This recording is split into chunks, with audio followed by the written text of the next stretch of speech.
You're listening to Super Power Up with multidimensional master, superpower expert, and former counterintelligence agent, Tonya Dawn Rekla. If you're ready to disrupt reality, then sit down, strap in, and prepare to experience the show that proves there is no spoon. Hello, everyone. This is Tonya Dawn Rekla, your superpower expert, and I have such a treat for you today. This remarkable woman, Amber, she's just a bright light. Like, I love her story. I love everything about her. Where I really kind of fell in love with her was I was looking at her bio, and she's an unapologetic bibliophile. And I was like, oh, my people, she's my people. And so I love the fact that she just has this expressive kind of look at life and mothering, right? That's what we're talking about today, stretching motherhood. Her book, Stretch Marks, is such a creative concept and such an amazing way to look at motherhood from an alternative perspective, right? A lot of times we look at parenting, it's almost like we kind of water it down and clinicalize it, right? Which is interesting because she's also a licensed family and marriage therapist. And so she certainly has every right and the background and the experience and the education to kind of add this clinical layer to it. But this idea of we are motherhood, right? We are our mothering experiences, and we get to say what that looks like, and we get to inform it, and to kind of think that there's this cookie cutter one way approach is really not doing any of us any good. And no matter how brilliant we are, it's easy to fall into that trap, right? The comparison trap and everything else. And so she's on this mission to work with women to support them in their mothering styles, but really looking at where they are the kind of the axis, right? The pivotal point around which their mothering style orbits. And it's a conversation that is difficult. It's complex. It's there's no one size fits all. It's not, there's no simple solutions, right? And she knows a thing or two about this, right? Raising 4 boys, traveling around the world. I can't wait for you to hear her story because she's such a delight. So before I get too far into the weeds here, I want to bring her on so you can welcome her to the show. Amber Trueblood, author of Stretch Marks and mother extraordinaire, assistant to mother extraordinaires, and just welcome to the show, Amber. Thank you so much for joining us. Thank you so much for having me. So your background and your experiences with your family and in your journey of writing this book and everything is so amazing and really a testament to your dedication to your mission. But before we dive into that, I want to ask you our quintessential question and ask, what are your superpowers? Well, the best way I can answer that is the feedback I've gotten most recently from most of the women as they interact with me. And this is that seems to be my superpower is helping women feel seen and feel heard. That seems to be the biggest impact right now. Beautiful. Well, and it sounds so like you just let it roll off your tongue in this way, but that's not a common component of the motherhood conversation, right? Like it's really taken for granted, I think. And it's such an amazing cornerstone of our families, of, the adults that we put out into the world, all of this good stuff. Why do you think that this idea of like showing up in it has not really taken hold? Well, I think we get wrapped up into, like you brought up, comparison trap. There's so much going on around us, and we live in kind of these individualized silos of trying to handle multiple things and juggling multiple areas all simultaneously. Meanwhile, judging ourselves for not being perfect at all of them, which is crazy. And then getting really down on ourselves when we don't meet our own unrealistic expectations or the expectations that we're, assuming from the outside world. So when you hear somebody say, no, like I'm going through that same exact thing, or my child's doing the same thing, and we're all kind of at least addressing a lot of the same challenges. I think if we can alleviate some of that self-judgment and self-doubt and really be authentic with ourselves, then that allows us to connect in a way and support each other in a way that's so much more valuable and improves everybody's experience. Beautiful. And I love the subtitle, the book, A Self-Development Tool for Mothers Who Are Being Stretched in Every Direction. I think you really encapsulate this idea, and it's only getting worse, right? Our lives are only getting more complicated and more complex. I remember when we were really looking at the core curriculum for the Superpower Experts model, and it just kept getting more and more complex. And I sat with it and I prayed on it and I kind of meditated around it. And but this idea is that, no, realistically, like, the world's not getting any more simple. And so on some level, that means that we have to develop tactics and methodologies that allow people to navigate complexity.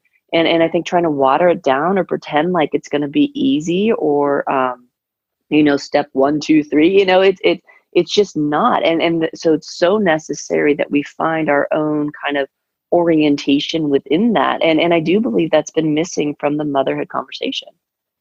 Yeah, that's one of my challenges to mothers and to myself too, is, we're so busy, we're so overwhelmed with all of the things and activities and tasks that we feel we're supposed to do. And seldom do we have time to kind of step back and say, do I want to be doing this? Wait, is this important to me? If so, fantastic, great. But we really rarely give ourselves that opportunity to stand back and see what path we're on, if it aligns with what's important to us, or even ask ourselves, what is important to me? Because we're all different. And like, not only is that okay, but that should be celebrated, I think, that's what's amazing about the human experience and what makes us interesting people, as do our weaknesses, our faults, our flaws. All of that is so critical to who we are and how we learn and grow.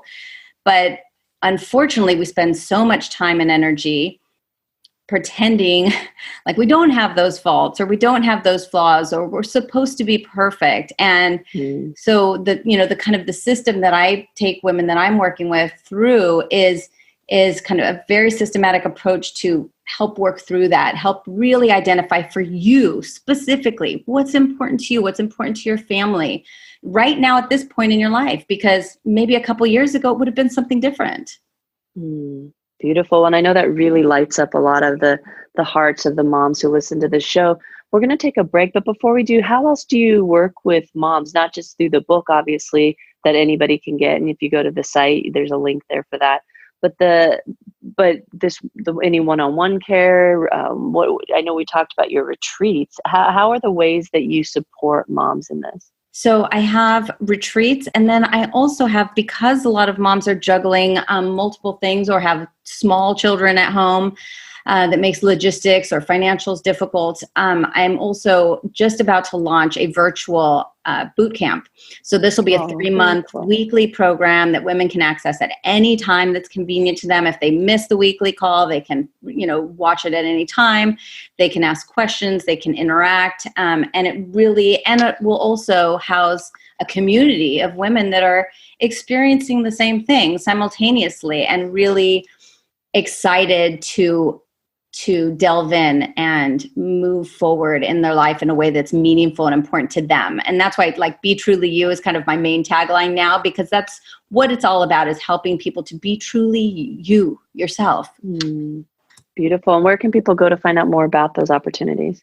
So at ambertrueblood.com houses pretty much everything. And then the book is available anywhere books are sold, online or in any bookstore. Beautiful, beautiful. Well, stay with us, folks. We're talking with Amber Trueblood today about stretching motherhood. When we come back, we're going to dive into this beautiful and creative concept of book that she created. So stick with us and we'll be right back. Hello, everyone. This is Tonya Dawn Rekla, Executive Director of Superpower Experts. And we want to thank each of you for making Superpower Up the #1 podcast network for personal development and spiritual growth. Because people like you have the courage to say that mindfulness, healthy living, disrupting reality, the pursuit of consciousness, responsible entrepreneurship, and radical parenting matter. We now amass over 1 million downloads monthly in more than 90 countries. Our numbers keep growing because there are far more people willing to live divergently than mass media wants to acknowledge. For you, the change makers, the light bearers, the way showers, we say thank you. If you're ready to take the next step in your evolution, go now to superpowerexperts.com and take the superpower quiz. And as Neva Lee Rekla, our youngest podcaster, likes to remind us, remember, we all have superpowers and we can change the world. Awesome. We're back. You're listening to Disrupt Reality. We're talking today with Amber Trueblood, author of the book Stretch Marks, a self-development tool for mothers who are being stretched in every direction. I love that. So where did this come from? First of all, I'm like, okay, who has the audacity to call a book Stretch Marks? Like that was pretty epic. So talk to me about how that came about. Yeah, I was working with a developmental editor, an older gentleman who never had any children. And I have a small story in the book that's about one of my stretch marks. And he called it the worm. Yes, the worm carcass. And he said, I've never read anything like this before. And I think, you have this story buried in the middle of the book. And I think you need to consider leading the book with this story, starting it out with this story. And it might even be your title. And so I kind of let that marinate, and I spoke to some friends and family. And the more I let it set, the more I realized that it's a beautiful metaphor for what the book is all about, which is whether or not you were ever physically pregnant, or you are a parent or not a parent, you've been through some sort of psychologically, spiritually, physical, any of those things. You've been through a traumatic experience. You've been through something that's changed you. And as a result, you've expanded, you've grown. And so I thought, stretch marks can house all of that. It doesn't have to be just a physical, manifestation of pregnancy. It can represent psychological and spiritual changes as well, and growth. And so I loved that for that reason.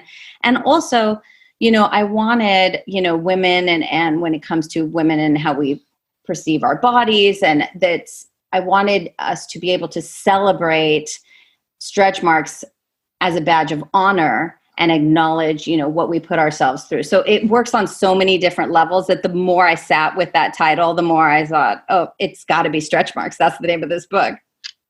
Absolutely. And I think there are so many subtle and subversive ways that we hint that there's something less than about mothering. And it's unfortunate because there are challenges with it, right? There are everything that you mentioned, like things about the body that happen through pregnancy, things that happen to the psyche, things that happen to our emotional systems as we attempt to rear children into adulthood. And if we're not careful, I think they allow us to take on these stories about who we believe ourselves to be. And it goes back to what you said at the beginning of this episode, that if we don't stop and say, well, wait, why am I buying into that? Mm-hmm. And do I want to buy into that? I remember when I wrote War years ago, one of the concepts that I brought up in it was this idea of sometimes we don't even stop and say, wait, do I even like chocolate ice cream anymore? Like, did I ever like chocolate ice cream? Like, I don't even know, and allowing ourselves to change and to be fluid and to grow and to evolve, but mostly to intentionally choose which stories we continue to feed, versus kind of taking them on as though we don't have a choice. And a lot of times I think mothering in particular can easily feel like a chore from the perspective of this kind of societal placement, right? As opposed to this beautiful exchange, this experience, this fluidity, this relationship that we get to have with children, and in defining that for ourselves. Well, a real turning point in our parenting was when we kind of threw out all the books, right? And we stopped asking people's opinions about how to parent Neva, and just kind of, I remember looking at her and going, I mean, she was probably 2, maybe younger. And it was just, I just had this sense of I think we can figure this out. Like kids and parents have been kind of doing this thing forever. So one would think that it's not rocket science. And at the same time, there's got to be some room for how we want to do that, what we want our lives to look like. And I think your family's life is such a phenomenal testament to that. Can you speak a little bit about the experience that you had while writing the book and touring the country and four sons, and just can you share a little bit about the courage that took to just do you? Totally. Yeah. And one comment about the parenting books, because I had that same experience and I thought, these are all great stories, and I get all hyped up for a couple weeks and then I end up throwing it out the window, and save for a couple tips from a couple key books. But that's why I really wanted to write a book that wasn't just a story with, oh, try this every time. It'll work for every kid in every family, no matter your lifestyle or your values or your, anything. And so instead, I wanted to write something that was about, look, what are your values? What kind of humans are you trying to raise? What is important to you?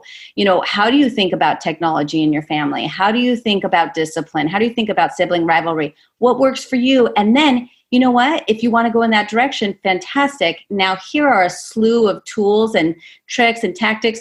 Choose the ones that resonate with you, that you're likely to use and follow through on, and they're easy and simple.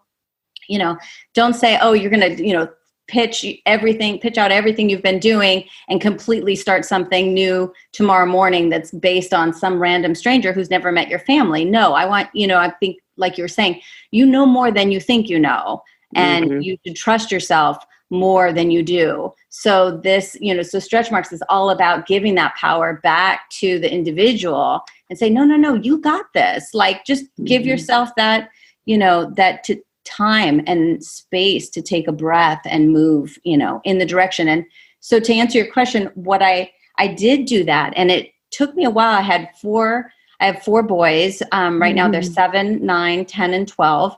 And about 2 years ago, I read a book. I read it's always book based. And at the beginning of the book, it kind of said something like, "Oh, be careful. People who read this book, make major life decision changes as a result." And I kind of rolled my eyes and thought, relax. I have a pretty wonderful life. I'm very grateful and lucky and fortunate, and I think I'm good. But I appreciate your warning. But sure enough, within 3 months of reading that book, I decided to pull all my kids out of traditional school. I, for the first time, acknowledged that maybe I wouldn't always live in Los Angeles. And that was exciting to me, but totally new. And I started writing this book. So that was a huge change. And so we started homeschooling. And my oldest plays, now they all play music. But at that time, my oldest was a very good drummer. And through a very random set of consequences, somebody said, oh, there's a Broadway show that is looking for children who are legit musicians. We sent in a video. One thing led to another. And 6 months later, we were all 6 of us on the road with a touring Broadway musical.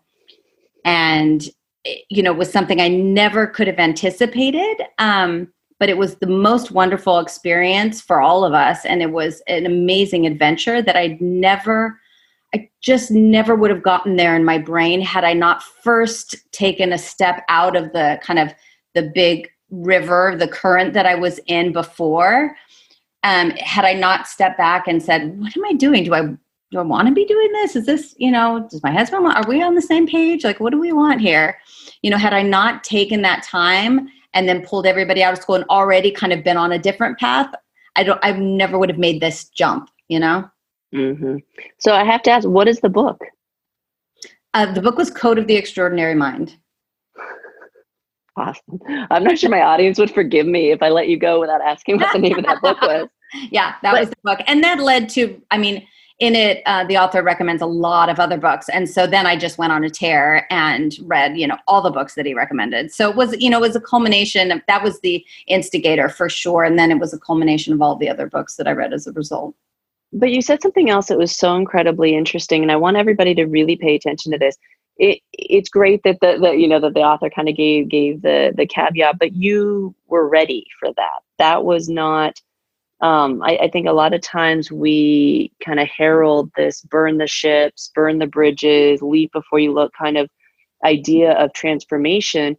And when that technique is successful, it's usually following years of preparedness. When it's not successful is when people mistake perhaps looking at the success of certain people who have done that, and not realizing or not paying attention to, or perhaps even the person isn't being totally honest about the developmental journeys that precede it. I know enough about the damage that causes through clients that we've assisted and everything else to really want to be clear, like, there is transformation. I mean, just like motherhood, right? Transformation can look any way, right? I mean, for some people, it's getting a job. For some people, it's leaving a job. For some people, it's putting your kids in school. For some people, it's pulling your kids out of school. Like, there's no Definitely. one way to be like the coolest transformation person ever, right? Like, it's what's cool for you. And you also made a really, really important comment about, are you and your husband on the same page with it? Like, what do we want? What are we walking toward together? And I know in our home, we have extreme intentionality about journeying together, right? There's a reason we include our daughter in all of our business ventures. And it's so that the three of us combined can go, okay, how do we want this to look? And it's a unique way of parenting, right? It's kind of reverse engineered parenting. And so doing things in that capacity, one, it's not for everyone. And two, portions of it may be for you, portions of it may not be for you. It may be good for one of your kids and not the other three. It may be good, and so there's a constant negotiation of those variables. And it's really important that we have some sort of an internal compass to kind of weigh that against. And that's why I love the work that you do. You give moms this internal compass to say, okay, how am I receiving this data? How do we kind of apply that within our microcosm here? And then what do we want to do with it? Right. And I think one of the things I learned was once I released what I, thought, and I didn't hold myself as somebody who I thought was behaving out of, fear of what others might think.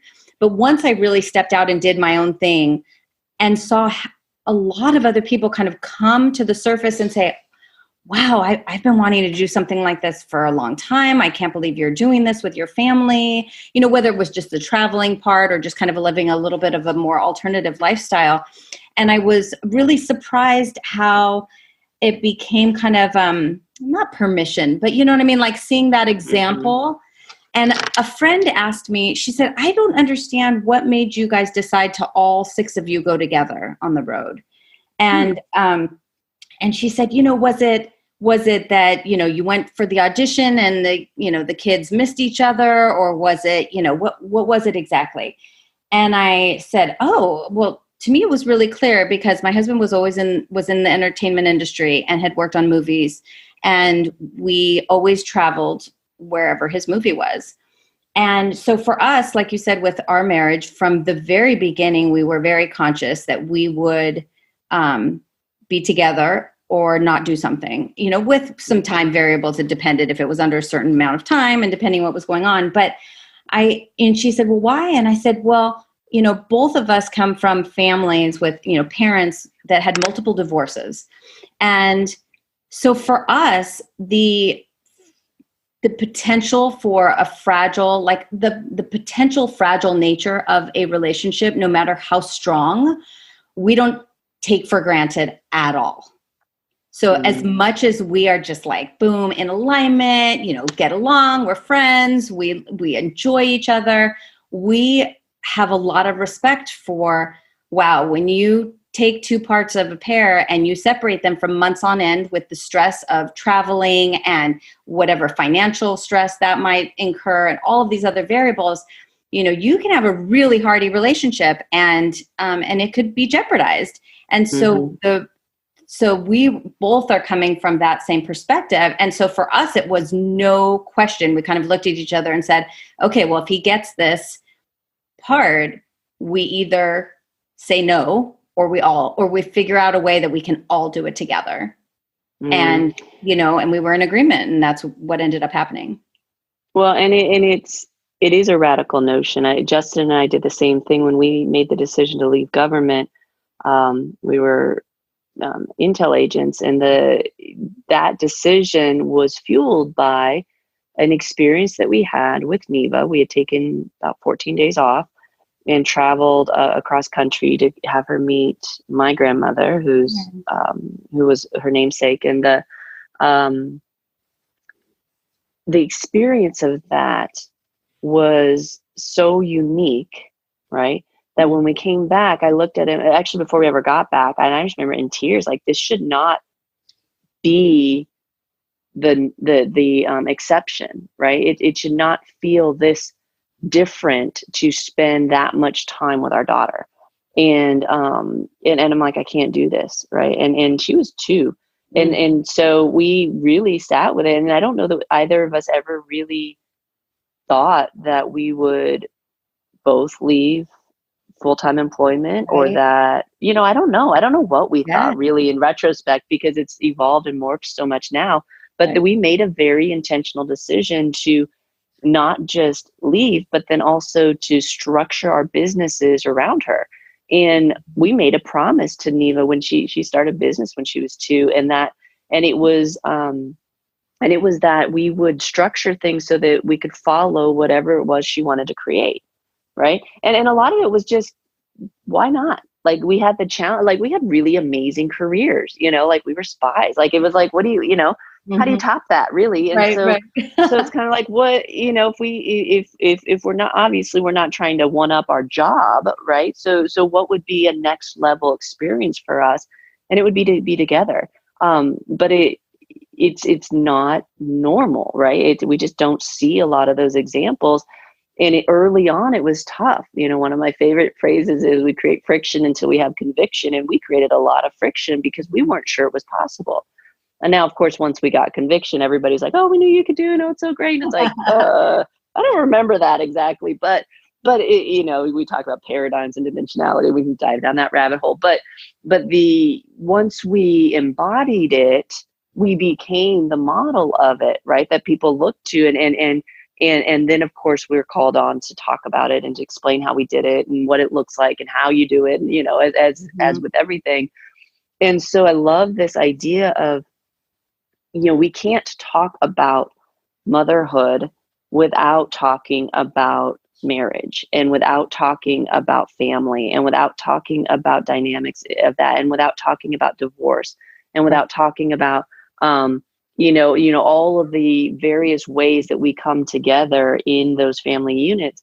And it's important that we give each other the room and ourselves to say, okay, and I've got these variables, right? I don't have 4 sons, right? We have a single child. Like, I don't know how, we outnumber her. So I'm not real sure how you managed with, you are like greatly outnumbered, and so it's a real testament to your desire to come together in a strong partnership with your husband, but also partnership with your children to say, we can do this. Yeah. And instead of like, just disregarding it, saying, okay, how can we do this? How can we make this work? And to me, I can't imagine living any other way. And what a gift it would have been at that moment to have someone like you to say, and it's okay for you to do it your way. Because that's not a message I was getting. I had literally like pull my bootstraps up and kind of gather my wits about me and go, okay, God, like, I hear you. Let's do this, right? And really believing in kind of the divine inspiration, because I wasn't seeing that anywhere else. And so I think what you're doing for women is so powerful and so important. Not only that, but giving voices, right? Giving community, so that we can say, oh, wait, you too?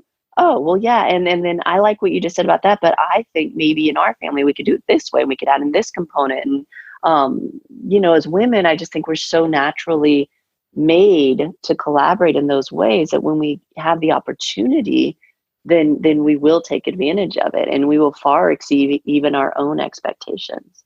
For sure. And when you step out just a little bit from what you think you wanted, and then you really align with, okay, I'm going to try this differently. It really is, I think, kind of like a domino effect, because you think, oh, well, I did that, and this feels so much more right. And maybe, I never thought I would have 4 children. That wasn't the plan from the get-go. I thought I'd have 3 children, or two and work full time. And that's what I would do.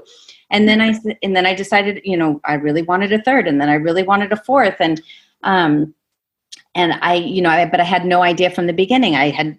Did not think I would be a stay-at-home mom. I always thought I would be a full-time working mom. I never thought I would homeschool my kids. I didn't know. I had all these preconceived notions about what that meant. And so, but the more you step out from one expectation, then the easier it is to step out from others. And then I think, then you realize, oh my gosh, I have no idea where I'm going to be in the next 2 years, and it's going to be amazing. That's all I know. Beautiful. Well, the courage gets easier. It actually requires less courage, I think, over time, because there's the experiential existence to life that we start to play with. And it teaches our children that that's okay.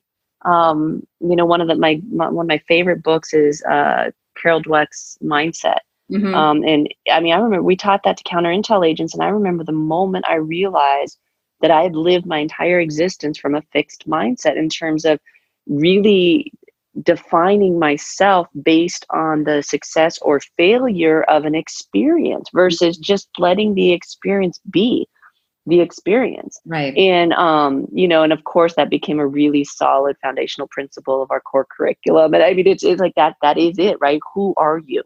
And when we can allow ourselves to be these amazing beings here, having these experiences versus defining ourselves as our roles or our personas or our accomplishments or our expectations or our devastations, whatever it is that's coming front and center there in terms of saliency, that when we're able to say, and show our kids, like, you're gonna fail, like you are going to screw up, and that's cool. And it ceases to become failure, because it just becomes, this is how we walk through the world. And I think it's such a testament to you and your husband and the strength of your relationship to embark on that kind of a journey. And then on top of that, you were writing the book. Yeah. So we ended up, they have these 6-month contracts for kids, and then 6 months turned into a second 6 months, turned into the last 4 months because the show was closing. So, it was 16 months on the road, and we went through, it's hard to add up because some cities were in between, but it was approximately like 57 cities.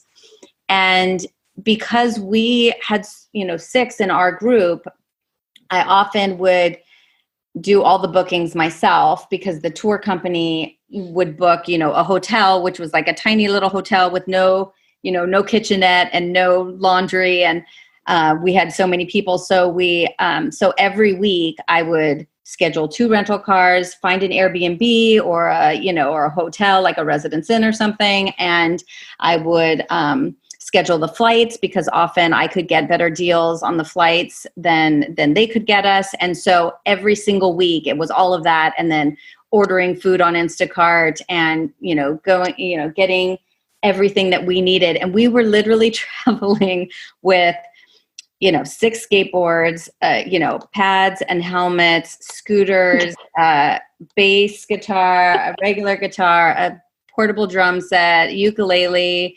A lot of this didn't make it city to city. We left a lot of stuff behind, and some clothes and a boatload of books, because we don't do a lot of technology, and I'm obsessed with books. And so my kids are obsessed with books, talk about modeling, they do what they see. And so, I think I have one picture from the road of a suitcase just jammed full of books. Oh my goodness. I love it. I love everything about that imagery, and just the perfect imperfection of it all, and the courage to just be in the messiness of it and create and get your hands dirty. And so I appreciate the fact that you're willing to model that for others and give moms an opportunity to just say, you know what, I think we can do this our way.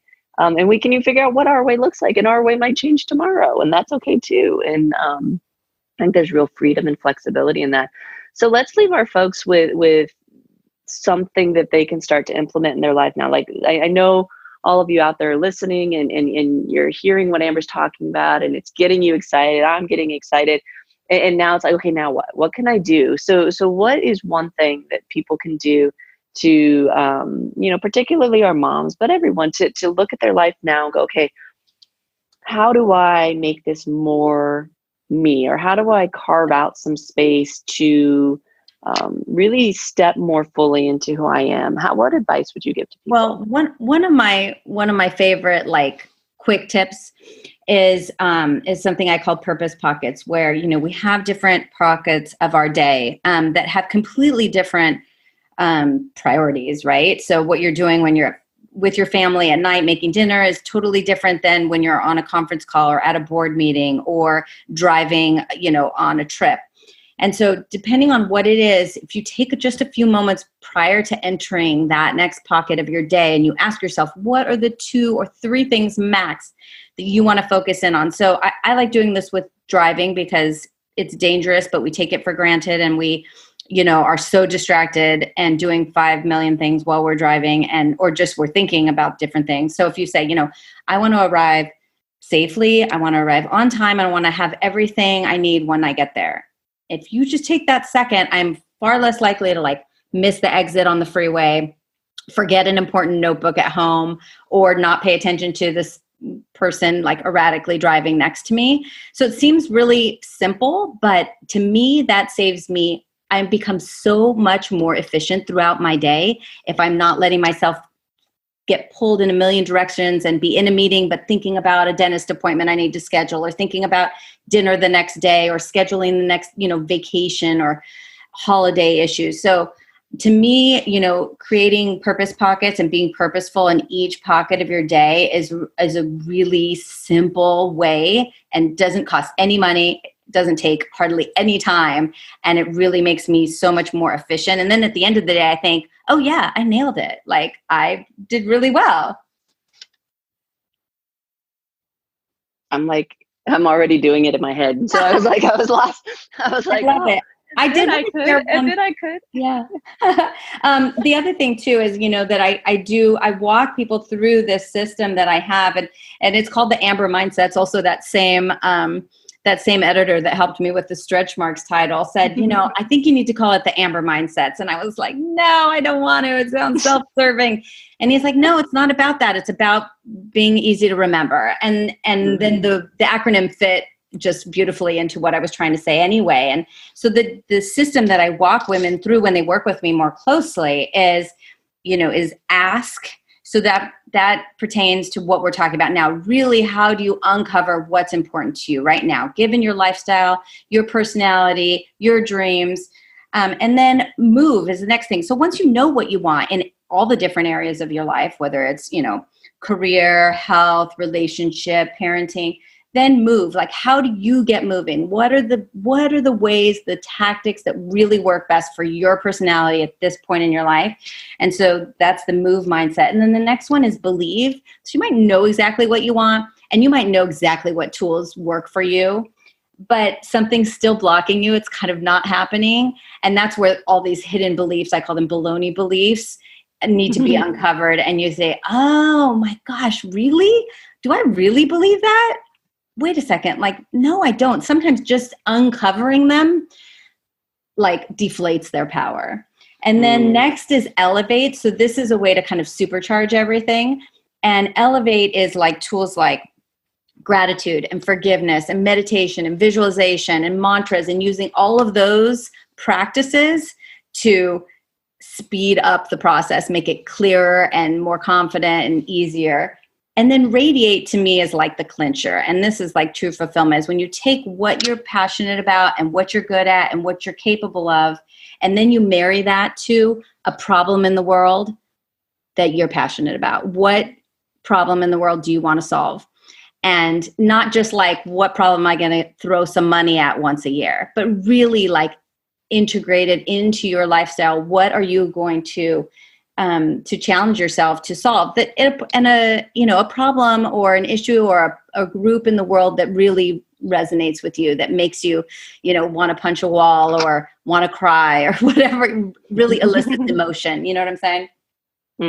Beautiful. Amber, I love your enthusiasm. I love your brilliance, and your passion about this. And it's, everything that we've talked about, it's so incredibly crucial. And the one thing that, I haven't offered in terms of the kind of bona fides of that work is the fact that this really is the foundational component of our societies, of how our world's going to look moving forward. I mean, we talk about changing the world and having an impact and influencing and everything else, but ultimately it is an internal game, right? And if we don't allow ourselves to kind of self-indulge in terms of this and fleshing out and expanding ourselves and continually modeling for our children and children the world over, that is okay. It is okay to continually reinvent yourself, and it is okay to say, hey, I want to look at this now, and I want to do this now, and to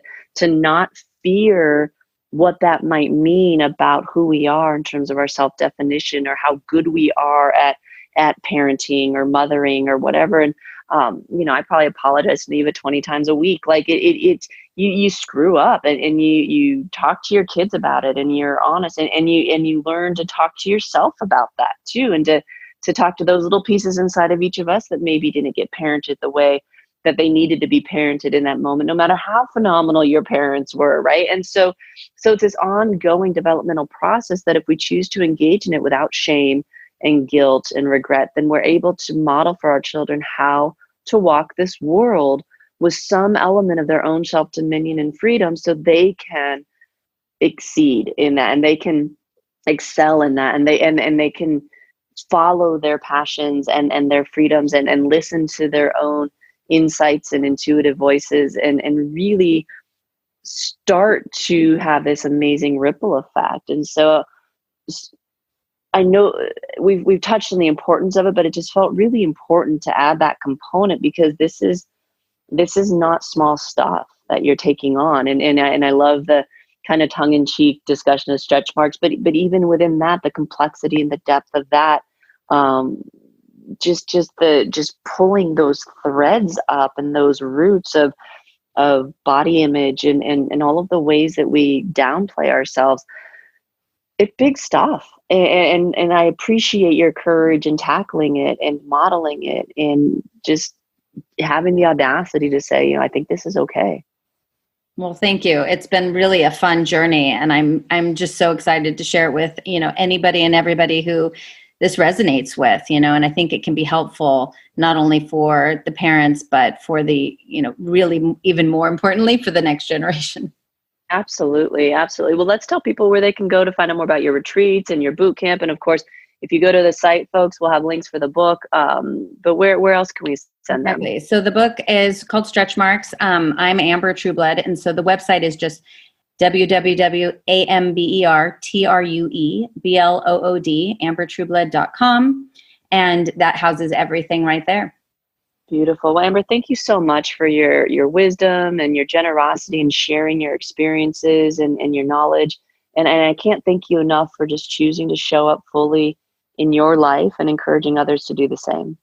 Thank you so much. I'm very excited to be here and be part of your world. Beautiful, beautiful. And to all of you out there, as always, we appreciate your loyalty. We know you're listening, and we appreciate that. Be sure to tell your friends about it. Download the app. You can go to any app store, Android or wherever you get your apps, and look for Superpower Up or Superpower Net.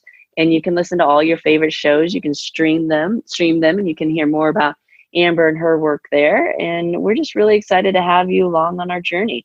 So thank you again for listening. And until next time, go out, uncover your superpowers, and change the world. Take care, everyone. Are you ready to discover your superpowers? Go now to superpowerexperts.com and take the Superpower Quiz today.